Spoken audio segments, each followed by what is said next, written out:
জয়পুরহাট জেলা শাখা কর্তৃক আয়োজিত আজকের সম্মেলনের সম্মানিত সভাপতি শ্রদ্ধাভাজন ওলামায়ে কেরাম, সর্বস্তরের ইসলাম প্রিয় দেশপ্রেমিক ভাইয়েরা আমার, দুঃখজনক হলেও সত্য, আজকে বাংলাদেশের মুসলমান ইসলামকে পছন্দ করে না। ইসলামের সবচেয়ে বড় শত্রু নামধারী মুসলমান শুধু পছন্দ করে তাই নয়, বরং সহ্যও করতে পারে না।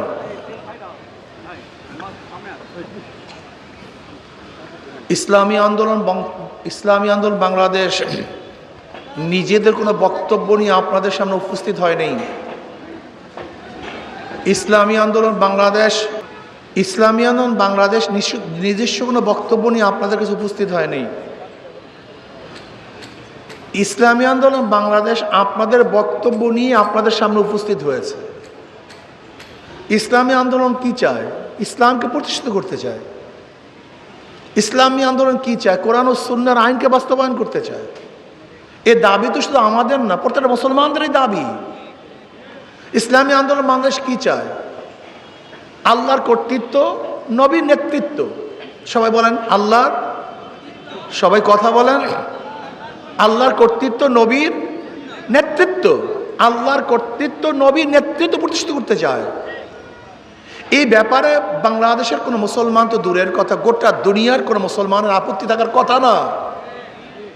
কিন্তু আমরা আপত্তি করছি কেন? ইসলামকে বুঝি না, ইসলামী ফুবিয়া আমাদের মধ্যে ঢুকছে।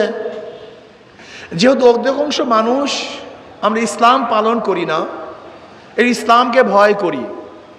অধিকাংশ মানুষ নামাজ পড়ি না, দ্বীনের উপরে নেই, কেউ গাঁজা সেবন করি, মদ পান করি, অন্যায় অপরাধের মধ্যে আসি।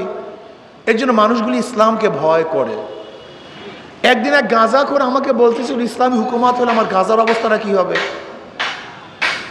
ব্যক্তি তো নেশাগ্রস্ত, তার টেনশন ইসলাম না, দেশ টেস্ট না, তার টেনশন কি? গাঁজা।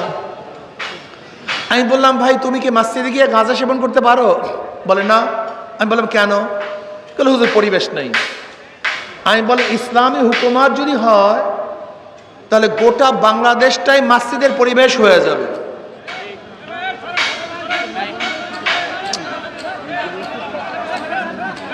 ভাই মিডিয়াকে কাজ করতে দেন, ওনাদের দায়িত্ব অনেক বেশি। মিডিয়ায় কাজ করতে দেন, আপনার কথা শুনেন, এনারা এক সাইডে কাজ করতে দেন। আমি বললাম ইসলামী হুকুমাত যদি হয় গোটা বাংলাদেশটাই মসজিদের পরিবেশ হয়ে যাবে। তুমি এমনি থেকে গাঁজা সেবন বাদ দিবা, তা সমস্যা কোথায়? কারণ হুজুর তা তো সমস্যা নেই। যারা চুরি করি তাদের প্রশ্ন, যদি ইসলামী হুকুমাত হয় আমার চুরির অবস্থাটা কি হবে? আমি বললাম ইসলামী হুকুমাত হলে তোমাকে চুরি করতেই তো হবে না। তুমি চুরি কেন করো? তোমার স্ত্রীর মুখে খানা তোলার জন্য, সন্তানকে পালার জন্য। ইসলামী হুকুমাত হলে রাষ্ট্রের দায়িত্ব তোমার সন্তানকে পালা। তোমার স্ত্রী কিভাবে খানা খাবে সে দায়িত্ব তো ইসলামী সরকারের। তোমাকে কিভাবে কাজ দিবে, তোমার দ্বারা কিভাবে কাজ দিবে, দায়িত্ব তো তোমার। হুজুর আমি বিকলাঙ্গ, আমি অন্ধ।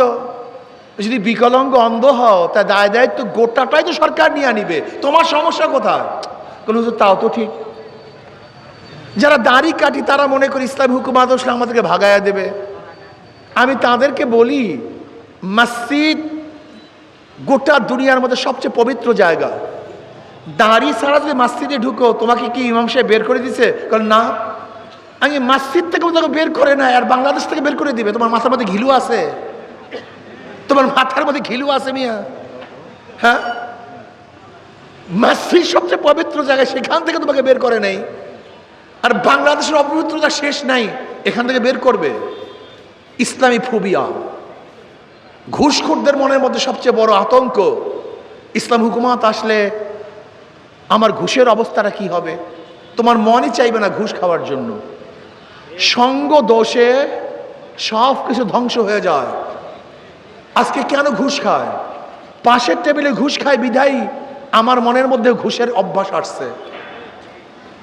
পাশের ব্যক্তি চুরি করে বিধায় আমাকে চুরি করতে মনে চায়। যখন পাশের ব্যক্তি ঘুষ খাবে না, আপনাকে ঘুষ খাইতে মনে চাইবে না। আপনার সমস্যা কোথায়? আমি তো সমস্যা দেখছি না। যারা আমরা বেপর্দা মহিলা, তারা চিন্তা করি ইসলাম ক্ষমতায় আসলে আমাকে অবস্থাটা কি হবে, বস্তাবন্দি করা হবে। লা ইকরাহা ফিদ্দিন, ইসলামের মধ্যে বাড়াবাড়ি বলতে কিচ্ছু নেই।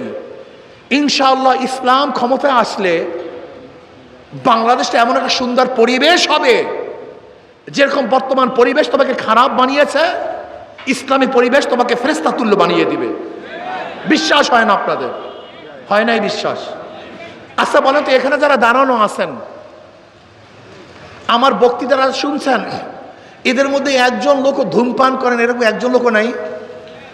কথা বলেন না। একজন লোক নাই? তো এখন ধূমপান করেন না কেন? কথা বলেন না কেন? আপনার মনের কাছে প্রশ্ন করুন, আপনার মনে কি একবারও চাইছে একটা বিড়ি ধরাই? অথচ আপনি ধূমপান করেন, কিন্তু আপনার মনে নাই, এখানে করতে পারছেন না। কারণটা কি? কি নাই? জোরে বলেন। আজকে পরিবেশের কারণে বাংলাদেশের সমস্ত মানুষ ধ্বংস হয়ে গেছে। আমি বিশ্বাস করি, এটা আমার বিশ্বাস। আজকে যে রাজনীতি বাংলাদেশে প্রচারিত আছে, এই রাজনীতির মধ্যে কেউ যদি ফেরেশতাও ঢুকে সে আজাজিল হয়ে বের হয়ে যায়, আর ইসলামী রাজনীতির মধ্যে আজাজিল ঢুকলে ফেরেশতা হয়ে বের হয়ে যায়। বিশ্বাস হয় না আপনাদের? আচ্ছা বলেন তো, আবরার ফাহাদকে কারা হত্যা করেছে? বুয়েটের ছাত্ররা। এই বুয়েটের ছাত্রগুলি কারা? এরা সবচেয়ে ভালো ছাত্র, মেট্রিকে ভালো রেজাল্ট, আইএ ভালো রেজাল্ট, ওরা ভালো পড়াশোনা করেছিল বিধায় তো বুয়েটে ভর্তি হতে পেরেছে। কিন্তু ছাত্রগুলি ছিল ফেরেশতা তুল্য, কিন্তু ওই দল করার কারণে তারা কি হয়ে গেছে? খুনি হয়ে গেছে। নাকি ভাই? ছিল ফেরেশতা, হয়ে গেছে আজাজিল। ওরা হয়ে গেছে খুনি। জাহাঙ্গীর ইউনিভার্সিটিতে 100 ধর্ষণ করার পরে কারা সেঞ্চুরি পালন করেছে? এই ছাত্ররা। আজকে ফরিদপুরে একটা ছাত্রলীগের সভাপতি, জেলার সভাপতি 2000 টাকা পাচার করেছে। ও তো ভালো ছাত্র ছিল। 2000 কোটি টাকা পাচার করেছে। ও তো ভালো ছাত্র ছিল, কিন্তু আজকে কেন পাচারকারী হয়েছে? এই দলের কারণে। হাজারো ছাত্র অস্ত্রবাজ হয়ে গেছে। আপনি দেখেছেন বর্তমান বিএনপির ছাত্র দলের ছাত্ররা ছাত্র দলকে হত্যা করছে। আপনি বর্তমান দেখতেছেন ছাত্র দলের ছাত্ররা যুবলীগের মানুষদেরকে হত্যা করছে। আজকে আপনারা দেখছেন আজকে যুবলীগের লোক বিএনপিকে হত্যা করছে। আপনি দেখেন আজকে নরসিংদীতে অবস্থাটা কি? এর কারণটা কি? এরা খুনি ছিল না, এরা ডাকাত ছিল না, এরা বদমাশ ছিল না, এরা ধর্ষক ছিল না, এরা গাঁজাখোর ছিল না, এরা অস্ত্রবাজ ছিল না। কিন্তু ওই দল ওদেরকে অস্ত্রবাজ বানিয়ে দিয়েছে, ওই দল ওদেরকে খুনি বানিয়ে দিয়েছে, ওই দল ওদেরকে ধর্ষক বানিয়েছে, ওই দল ওদেরকে চাঁদাবাজ বানিয়েছে। আমি বিশ্বাস করি এই প্রচলিত দলগুলির মধ্যে যদি ফেরেশতাও ঢুকে, এক দিক থেকে ফেরেশতা ঢুকবে, অন্য দিক থেকে আজাজিল হয়ে বের হয়ে যাবে। আর ইসলামের মধ্যে এক দিক থেকে আজাজিল ঢুকবে, অন্য দিক থেকে ফেরেশতা হয়ে বের হয়ে যাবে। নবী আলাইহিস সালামের কাছে ওমর ইবনে খাত্তাবের মতো যে নবীকে হত্যা করতে রওনা করেছেন, কিন্তু তার দলে ঢোকার পরে সে ওমর গোটা নবীদের পরে মর্যাদার দিক থেকে দ্বিতীয় স্থান অর্জন করেছেন। ইসলামী দল কেন করবেন? আপনার জন্য আপনি ইসলামী দল করবেন, আপনার সন্তানের নিরাপত্তার জন্য আপনি ইসলামী দল করবেন, আপনার স্ত্রীর নিরাপত্তার জন্য আপনি ইসলামী দল করবেন, আপনার সম্পত্তির নিরাপত্তার জন্য ইসলামী দল করবেন, আপনার জান মাল ইজ্জতের নিরাপত্তার জন্য ইসলামী দল করবেন। আজকে এতিম, গরিব, মিসকিন, জেলে, তাঁতি, মজদুর, মেতর সবার অধিকারকে বাস্তবায়ন করার জন্য আপনি ইসলামী দল করবেন। প্রিয় ভাইয়েরা আমার, আমি আশ্চর্য হয়ে যাই, গরিবদেরকে দেখলে আমার সবচেয়ে বেশি মায়া লাগে। ইসলামের গোটা অর্থনীতি গরিবদের জন্য, অথচ গরিব ইসলামকে পছন্দ করে না। বোখারাম চৌধুরী দেখো, বর্তমান প্রচলিত অর্থনীতি 100 বছর যদি পরিচালিত থাকে, কোনোদিন কোনো গরিব ধনী হবে না। ধনী শুধু ধনী হবে, গরিব শুধু গরিব হবে। আমি উদাহরণ দিয়ে বারবার, আজকে আপনি যাবেন ব্যাংকের মধ্যে 10 লক্ষ টাকা লোন আনার জন্য, বলবেন ভাই আমাকে 10 লক্ষ টাকা লোন দেন। ব্যাংক বল মর্গেজ দেন। আপনি বলবেন হুই আমি তো গরিব, কোথায় মর্গেজ পাবো? বলে ব্যাংক ওই ব্যক্তিদেরকে টাকা দেয় যাদের আছে, যাদের নাই তাদেরকে ব্যাংক কিছুই দেয় না। কথা বলছে তা করে ব্যাংক কাদেরকে দেয়? জোরে বলেন। যাদের নাই, ওই সলিমুল্লাহ কলিমুল্লাহ, তুমি সলিমুল্লাহ কলিমুল্লাহ থাকবে, ব্যাংক তোমাকে কোনোদিন কিচ্ছুই দিবে না। বর্তমান পুঁজিবাদী অর্থনীতি ধনীদের জন্য, গরিবদের জন্য না। আর ইসলামের গোটা অর্থনীতি গরিবদের জন্য। জাকাত গরিবদের জন্য, ফাতরা গরিবদের জন্য, মানত গরিবদের জন্য, দান গরিবদের জন্য, ওসর গরিবদের জন্য। আমার নবী গরিবও ছিলেন, আমার নবী এতিমও ছিলেন। যেহেতু আমার নবী গরিব ছিলেন, এই জন্য নবী আলাইহিস সালাতু ওয়াস সালাম অর্থনীতি এমনভাবে সাজিয়েছেন যেন সমস্ত গরিবরা দরিদ্র সীমার উপরে চলে যায়। ইসলাম হুকুমত যদি হয়, আমি চ্যালেঞ্জ দিয়ে বললাম, আগামী 5-10 বছরের মধ্যে গোটা গরিবগুলি দরিদ্র সীমার উপরে চলে যাবে। বিশ্বাস হয় না?